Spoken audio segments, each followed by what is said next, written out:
Salut à tous et bienvenue dans mes jeux favoris. Aujourd'hui ce sera un épisode un peu plus personnel que les autres parce que l'on va parler d'un jeu qui m'a énormément touché.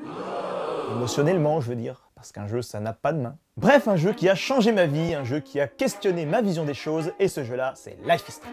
Bon, avant de parler du jeu en lui-même, il est bon de préciser que Life is Strange est ce qu'on appelle un Telltale-like, qui est un genre de jeu vidéo plutôt récent que l'on appelle ainsi grâce au studio Telltale Games. C'est les mêmes mots. Telltale Games a tout simplement popularisé et poussé ce style de gameplay dans la majorité de ses jeux, et ils ont utilisé des licences très connues, comme Walking Dead, Batman, Minecraft, et j'en passe. Non mais explique-nous c'est quoi un putain de Telltale là, au lieu de faire des hors-sujets de merde là dont tout le monde s'en branle. C'est bon, j'y viens.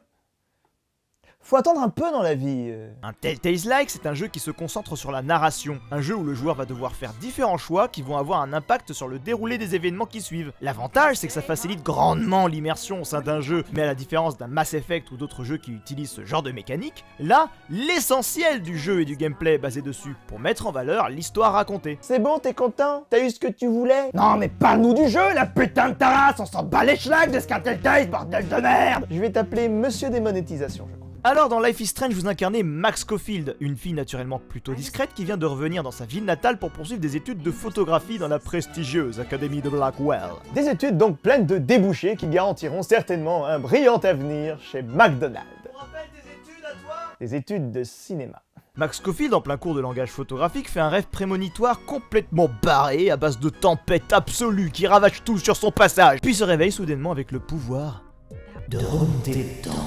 Alors c'est pas pour être méchant ou casser ton trip Max, mais à mon avis, tu dors encore. A l'aide de son pouvoir fraîchement acquis, elle va sauver la vie de Chloé, une fille aux allures punk, excentrique et récemment déscolarisée qui n'est autre que son amie d'enfance. Max va finalement la retrouver et apprendre qu'elle est à la recherche d'une fille nommée Rachel, et pour ce faire, elle a placardé des affiches de recherche partout! Sur les murs, les portes, les voitures, les panneaux, tous les 3 mètres, voire 3 cm, voire littéralement superposés sur les what? Mais c'est quoi ça, putain? Dans un restaurant, dans les chiottes du restaurant, par terre, dans sa chambre, sur ton clavier, sur toi-même, derrière ton PC, sur ta petite sœur, sur ton frigo, dans... Je déconne, c'est moi qui ai rajouté ça. J'ai compté, elle a posé très exactement 3675 affiches. Non, je déconne. J'ai pas compté. Bref, Max va alors raconter à Chloé qu'elle lui a sauvé la vie à l'aide de son pouvoir de remonter le temps. Alors elle lui fait quelques tours de passe-passe pour lui prouver qu'elle en est réellement capable. Et je sais que tu as exactement 2,75€ dans ton portefeuille. Incroyable, j'ai compris le truc. Ah, tu voyages dans le temps. Elles vont alors rattraper le temps perdu en tant qu'amies et enquêter sur ce qui se trame de sombre sur l'Académie Blackwell. Qu'est-il arrivé à Kate à une des soirées du Vortex Club et pourquoi est-elle si déprimée? Pourquoi David Manson, le responsable de la sécurité et beau-père de Chloé, fait-il autant de zèle dans son travail? Que peut-on reprocher à Nathan, le fils déséquilibré du riche donateur Prescott? Que c'est Mr. Wells, le proviseur, etc., etc. Le but premier est évidemment de comprendre ce qui est arrivé à Rachel et si toutes ces questions sont étroitement liées. Pour cela, Max et Chloé vont donc s'infiltrer en pleine nuit dans l'établissement pour voler des documents au proviseur. Et accessoirement, prendre un bain, hein, voilà. Gros sens des priorités. Elles vont espionner l'ordinateur de David Madsen, chourer le portable de Nathan, s'arranger avec Frank, le dealer de drogue du coin, et en parallèle de tout ça, Max va avoir des visions de la tempête de plus en plus fréquentes, et va devoir trouver une solution pour éviter que cet événement tragique finisse par avoir lieu dans le futur.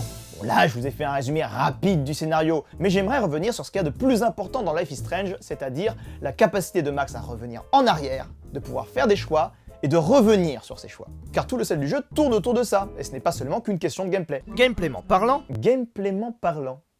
Bordel, je viens d'inventer un mot. revenir dans le temps vous permet d'obtenir des informations lors des conversations, et de pouvoir les réutiliser avec ces mêmes personnes pour obtenir des lignes de dialogue supplémentaires et apprendre toujours plus sur les personnages. Allô, oui, l'Académie française? Alors j'ai un mot, il est nouveau, je l'ai inventé, je vous jure, il est trop bien. Vous pouvez voir les conséquences à court terme de vos actions et de vos choix, et on vous laisse libre d'imaginer les conséquences à long terme.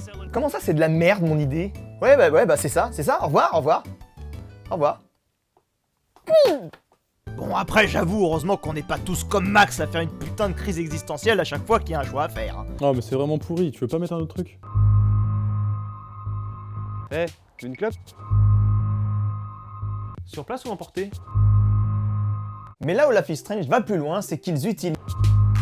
C'est bon, je crois qu'ils ont compris la blague. Bref, là où Life is Strange va plus loin, c'est qu'il utilise cette notion de choix et de voyage dans le temps pour aborder des thématiques sociales très fortes, notamment par exemple l'accessibilité des armes aux États-Unis. Dans le jeu, on va vous proposer à de multiples reprises de récupérer une arme à feu dans des contextes différents. De nombreuses fois, vous allez pouvoir refuser et ainsi éviter que Chloé ait une arme en sa possession. Mais malgré tous vos efforts et tous vos choix, même en connaissant le jeu par cœur, Chloé finira toujours par récupérer une arme d'une manière ou d'une autre. Et c'est ce qui va inévitablement causer sa perte. Et ça, c'est vraiment quelque chose de super intéressant, car on nous fait comprendre à travers cet exemple que la facilité de se procurer une arme aux États-Unis est tellement forte que malgré notre pouvoir, il est impossible de le contrôler. Et il y a bien d'autres problèmes sociaux abordés de manière plus approfondie, comme celui de la mort, de la fracture familiale, de la drogue, du droit de mourir, et surtout celui du harcèlement scolaire. Et d'ailleurs, on va s'arrêter un petit peu là-dessus, car il s'agit d'une thématique qui est très approfondie dans le jeu, notamment dans l'épisode 2. Dans cet épisode, on se concentre un peu plus sur le personnage de Kate, une jeune chrétienne issue d'une famille pratiquante. Très pratiquante. Très pratiquante. Une fille généralement plutôt réservée mais qui a été filmée à son insu en train d'embrasser tout un tas de garçons pendant une soirée du Vortex Club. Évidemment, elle ne se souvient plus de rien et la vidéo a déjà commencé à se diffuser sur les réseaux sociaux. Les autres élèves comme Victoria et son groupe de biatch vont se moquer d'elle et propager la rumeur. À ta place, je ferais pas trop la maline, Victoria, hein. Je te signale qu'il te reste encore quelques traces blanches d'un liquide suspect sur tes petites joues. Sale. Et la famille de Kate, au courant de la situation, ne va pas forcément l'aider, mais va même lui tourner le dos, dégoûté par son comportement qui s'oppose à ses valeurs chrétiennes. On a ici un problème social très actuel et très fort, avec beaucoup de complexité. Il y a de l'abus de faiblesse, car évidemment Kate s'est fait droguer et a été utilisée, du cyberharcèlement, de l'isolement et de la non-assistance à personne en danger, et évidemment c'est là que vous intervenez. Pourquoi ? Eh bien parce qu'à travers vos choix et votre curiosité, vous allez pouvoir changer les choses. Car oui, à plusieurs reprises, Kate va envoyer des signaux forts, des appels à l'aide indirects qu'il va falloir décrypter. On va vous demander à plusieurs reprises d'ouvrir les yeux et de faire preuve d'empathie pour son personnage. Vous pouvez intervenir pour la défendre, répondre à ses appels, l'encourager en lui demandant d'aller chercher de l'aide, et si vous êtes curieux, vous pouvez fouiller dans ses affaires pour obtenir des informations très importantes pour la suite. Eh mais attends, mais c'est pas bien ça. Et c'est pas la première fois que tu fais ça, Max, en plus. Eh, tu permets, Dana? Je fouille dans ton PC. Quoi, tu as des centaines d'amis? Fais voir ta poubelle, tu permets, je regarde. Oh putain, mais c'est un message de ton ex-petite amie. Lol. Oh, mais ce serait pas un test de grossesse là par terre? Tu pourrais nettoyer ta chambre, Dana. Faut arrêter ça, Max. Bref, à la fin de l'épisode 2, Kate va faire une tentative de suicide. Et pour l'empêcher de sauter, vous avez déjà épuisé tout votre pouvoir. Le pouvoir de Max fonctionne avec des piles. Ce qui fait que vous vous retrouvez sur le toit à devoir la convaincre de ne pas sauter sans avoir la possibilité de revenir en arrière. Pour une fois, vous ne pouvez compter que sur vous-même. Et selon les choix que vous avez faits, si à plusieurs reprises vous avez soutenu Kate, vous aurez beaucoup moins de lignes de dialogue auxquelles vous confrontez et ce sera beaucoup plus simple de l'empêcher de commettre l'irréparable, car Kate va vous faire confiance, se sentira mieux en votre présence. Si de plus vous vous êtes intéressé à elle et avez correctement fouillé sa chambre, Oui. vous saurez quoi lui dire et apaiser ses tensions. Il s'agit de l'un des passages qui a demandé le plus de travail aux équipes de développement et je tiens à dire que le tour de force est réussi. L'idée de changer les règles au dernier moment et de priver le joueur de son outil le plus important à un moment aussi crucial est une très bonne idée. Car on ne peut pas tricher, on ne peut pas sauver Kate en lui disant directement ce qu'elle a envie d'entendre après plusieurs tentatives. On n'a pas le choix que d'être nous-mêmes.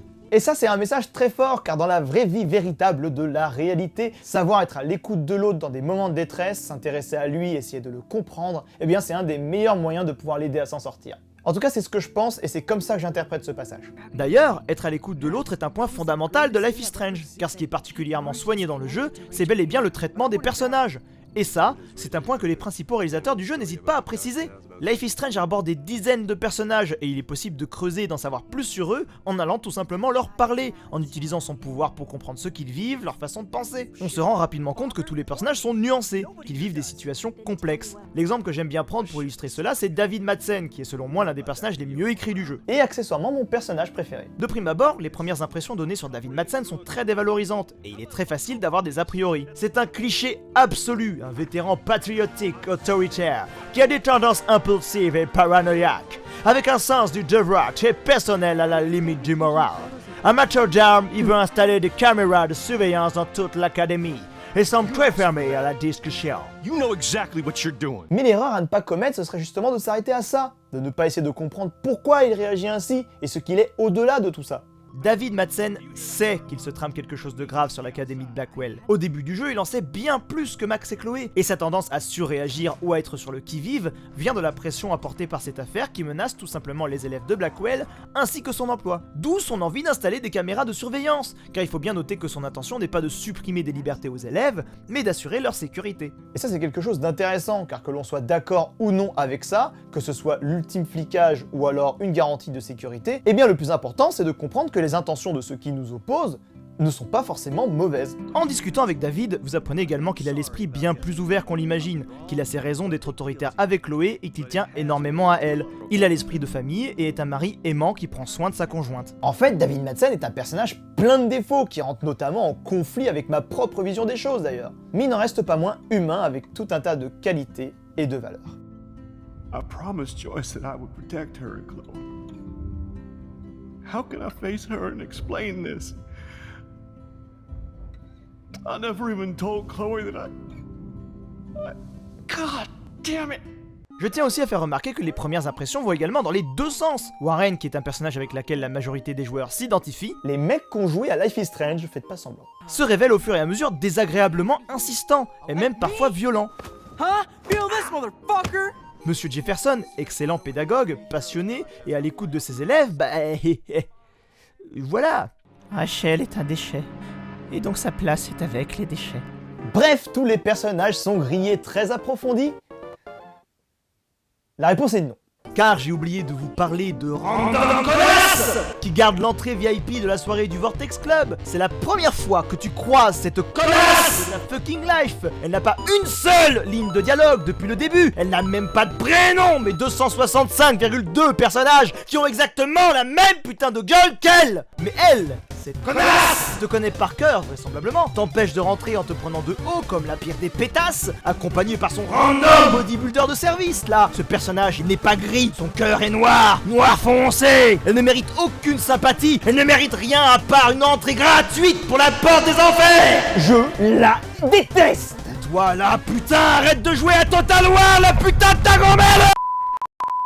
Tiens, bah tant que je suis énervé, on va parler de 2-3 défauts du jeu, hein. C'est bien Max, hein, t'es ultra talentueuse. Tu contrôles le temps, sais jouer de la guitare, fais de la photographie, mais oh, dis-moi, t'animerais pas un spectacle de ventriloquie aussi par hasard, hein? Et s'il vous plaît, là, les putains de réals, je sais que c'est sympa d'intégrer des références pop culture, ça rentre dans le réel, mais ça, c'est du forcing! We have a lot of references. We are huge fan of some TV shows, of books, of movies. Ouais, j'ai vu! Je vois que vous en êtes fiers, hein, mais je suis désolé, hein. Toutes ces refs, elles ont eu l'effet inverse que celui que vous voulez. C'est bon, je me calme. Après, ce sont des défauts qui sont plutôt insignifiants. Si vous voulez un vrai avis critique sur les défauts du jeu, regardez sur internet. Il y en a plein.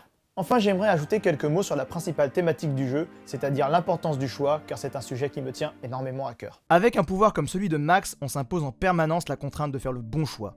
On teste tout et on fait ce qui nous semble le mieux dans l'espoir d'apporter du soutien à tout le monde, quitte à dire ce que la personne a envie d'entendre. Mais l'on apprend rapidement que l'on ne peut pas tout contrôler, on ne peut pas tout prévoir, que beaucoup de choses nous échappent. Même si nos choix partent d'une bonne intention, ils peuvent autant avoir des répercussions positives que néfastes sur ceux qui nous entourent. Certes, on est maître de notre destin, mais pas de la terre entière. Il n'y a pas toujours un bon et un mauvais choix.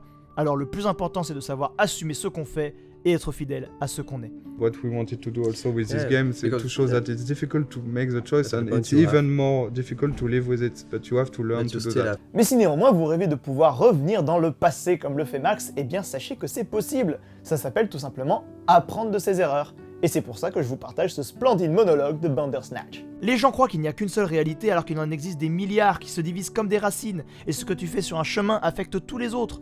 On dit qu'on ne peut pas revenir en arrière pour changer les choses, mais c'est possible. C'est pour ça que les flashbacks existent. Ce sont des invitations à revenir en arrière et à faire des choix différents. Eh bien cette vidéo touche à sa fin et j'aimerais préciser de nouveau que cette vidéo était beaucoup plus personnelle que d'habitude et que la plupart des sujets énoncés ne reflètent que mon avis. Ne prenez pas ça comme des vérités évidemment, mais si vous voulez ouvrir le débat en commentaire, eh bien je me ferai un plaisir de pouvoir discuter avec vous.